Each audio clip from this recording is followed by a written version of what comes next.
Is a human and health science educator for the Purdue Extension in Knox County. Now, she has an encouraging seminar to invite everyone to. It's good to see you. Oh, you too. How are you doing? I am very good, and I'm excited about you've been doing webinars to really encourage health through all this crazy time. So this one coming up is all about smart, being smart. Right, absolutely. So in January, we were talking about resolutions and how to really make those effective and lasting. And the key to that is that we set SMART goals. And so that's actually an acronym that stands for specific, measurable, actionable, realistic or relevant, and time bound. Very clever.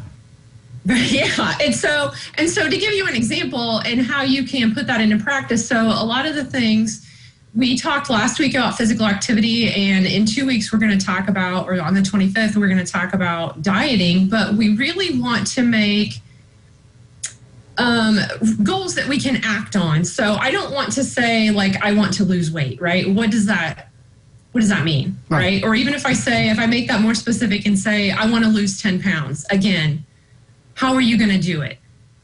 So are you going to do it by changing your eating habits? Are you going to do it by changing your physical activity habits? What are those specific steps? And what are the potential barriers? Here's another roadblock I see folks fall into is they don't predict their barriers and make a plan to overcome those. Well, I think, that's one of the problems with the word dieting. And I know you have something to say about what dieting and why that has its own pitfalls. Absolutely. And so I have really tried to change that conversation away from, because when we think about dieting, the first thing that inflects is I'm doing some sort of restricted eating plan. It's going to be miserable. I'm not going to like it. Right. And therefore, that's why we often don't stick with it, right? So how can we reframe that to think about what am I doing to change my lifestyle?